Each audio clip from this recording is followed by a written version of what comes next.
नमस्कार विद्यार्थी मित्रों, हिंदी के अभ्यास के लिए तैयार हो गए।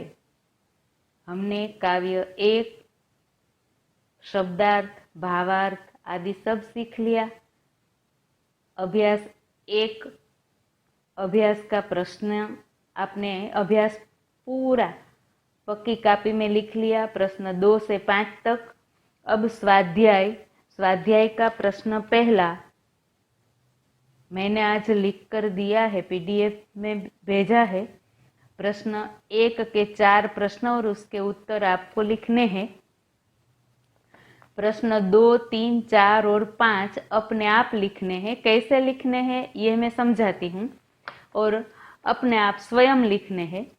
प्रश्न 2 है, दिए गए भाव के आधार पर काव्य पंक्तियां लिखिए। तो जो भावार्थ दिया गया है उनकी काव्य पंक्तियां काव्य में से खोज कर आपको लिखनी है। 1 और 2 दोनों, हे प्रभु ये संसार तेरा है, दोनों अलग अलग आपको भावार्थ दिया गया है, उसके आधार पर काव्य पंक्तियां लिखनी है। प्रश्न 3, अपूर्ण काव्य पूर्ण कीजिए। तो काव्य पंक्ति पूर्ण करनी है आपको। 2 पंक्ति दी गई है, 2 पंक्ति की रचना अपने आप करनी है। गाय का काव्य है, 2 पंक्ति दी गई है, 2 अपने आप लिखना है। प्रश्न 3 भी आपको लिखना है। अब प्रश्न 4 बराबर ध्यान से समझिएगा। यह गीत Hindi film the burning train से लिया गया है। तुमने इस प्रकार की और भी प्रार्थनाएं सुनी होंगी। ऐसी ही कोई और प्रार्थना लिखो जो कि किसी फिल्म में हो। आपको क्या करना है, तो किसी भी फिल्म में दी गई प्रार्थना है, यानी कि फिल्म का गीत है लिखना है, किंतु गीत प्रार्थना गीत होना चाहिए। बराबर ध्यान में रहे, हिंदी फिल्म का गीत लिखना है और ऐसा गीत कि जो प्रार्थना गीत हो। बराबर समझ गए। प्रश्न 4। अब प्रश्न 5 बराबर समझना। जो प्रश्न के उत्तर में आपने प्रार्थना गीत लिखा है, प्रश्न 4 के उत्तर में आपने जो प्रार्थना गीत लिखा है हिंदी में, उसी प्रार्थना गीत का मातृभाषा में अनुवाद करके लिखना है। जो प्रार्थना गीत काव्य आपने प्रश्न 4 में लिखा है, आपने जो भी गीत लिखा है उसी गीत को आपको अपनी मातृभाषा यानी कि गुजराती में लिखना है। बराबर से समझ में आ गया। तो स्वाध्याय का प्रश्न पहला मैंने लिख दिया है। प्रश्न 2, 3, 4 और 5 आपको लिखना है। बराबर समझ गए।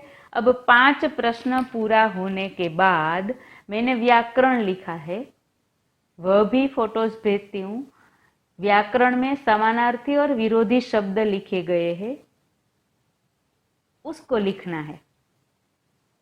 व्याकरण के समानार्थी और विरोधी शब्द लिखना है। यह सब आपको अपनी पक्की कापी में यानी कि पाकी नोट में लिखना है।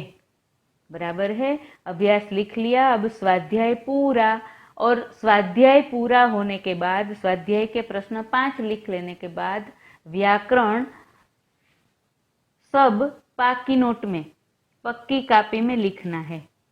इतना लिख लेने के बाद आपको भाषा सज्जता पढ़नी है। भाषा सज्जता में वचन परिवर्तन दिया गया है, तो मैं आपको भाषा सज्जता में जो वचन परिवर्तन दिया गया है समझाती हूँ। सिर्फ समझना, एक बार में अगर समझ में ना आए तो इसका पुनरावर्तन भी करेंगे, किंतु एक बार भाषा सज्जता पढ़ लेना और वचन परिवर्तन कैसे करना है समझना। तो सबसे पहले देखना है कि वचन परिवर्तन करने के लिए हमारे सामने जो शब्द दिए गए होते हैं, उस शब्द में हमें सबसे पहले क्या देखना है, तो जो शब्द दिया गया है वह शब्द पुल्लिंग है या स्त्रीलिंग, सबसे पहले यह देखना है। सबसे पहले पुल्लिंग है या स्त्रीलिंग। अगर पुल्लिंग शब्द है तो इसका वचन परिवर्तन करना बहुत आसान है, क्योंकि पुल्लिंग शब्द के वचन परिवर्तन करने के लिए आपको एक ही बात ध्यान में रखनी है कि अगर आपको दिया गया पुल्लिंग शब्द आकारांत पुल्लिंग शब्द है, यानी कि शब्द के अंत में आ स्वर लगा होता है, लड़का, कमरा, गमला, ऐसा, तो उसी शब्द का वचन परिवर्तन करते समय आकारांत के स्थान पर ए हो जाता है। लड़का तो लड़के, कमरा तो कमरे, दरवाजा तो दरवाजे। बाकी कोई भी पुल्लिंग शब्द हो, अकारांत, इकारांत, इकारांत, उकारांत या उकारांत, सभी शब्द एक वचन या बहुवचन में समान रहते हैं। बराबर समझ लिया? पुल्लिंग शब्द है तो सिर्फ आकारांत पुल्लिंग शब्द, यानी कि जिस शब्द के अंत में आ स्वर लगा है, ऐसा ही शब्द एक वचन से बहुवचन करते समय बदलेगा। बाकी कोई भी शब्द नहीं बदलेगा। पुल्लिंग शब्द के वचन परिवर्तन के नियम बराबर समझ लिए। अब स्त्रीलिंग शब्द के वचन परिवर्तन के नियम बराबर समझना। स्त्रीलिंग शब्द है, एक वचन में से आपको बहुवचन करना है, तो सबसे पहले एक बात ध्यान में रखनी है। एक तो स्त्रीलिंग शब्द है, दूसरा स्त्रीलिंग शब्द का बहुवचन करते समय या तो शब्द के पीछे ए लगता है अंत में, या फिर या लगता है और कुछ नहीं लगता। नियम पुल्लिंग की जैसे ही है। अकारांत, आकारांत, इकारांत, इकारांत, उकारांत, उकारांत बराबर से ध्यान में रखना। स्त्रीलिंग शब्द है, एक वचन है, ऐसे शब्द बहुवचन में बदलते समय ये लगता है या फिर या लगता है और कुछ नहीं लगता। कैसे? तो अकारांत शब्द है, उदाहरण है रात, स्त्रीलिंग है, अकारांत है, स्त्रीलिंग शब्द है रात, तो रातें। आकारांत स्त्रीलिंग शब्द है महिला, तो महिलाएं। इकारांत स्त्रीलिंग शब्द है तिथि, तो तिथियां। इकारांत स्त्रीलिंग शब्द है लड़की, लड़कियां। उकारांत स्त्रीलिंग शब्द है वस्तु, वस्तुएं। उकारांत स्त्रीलिंग शब्द है वधू, तो वधुएं। अब ह्रस्व और दीर्घ ई, ह्रस्व और दीर्घ ई वाला स्त्रीलिंग शब्द है, उसमें या लगता है, बाकी सभी शब्द में ए लगाया गया है।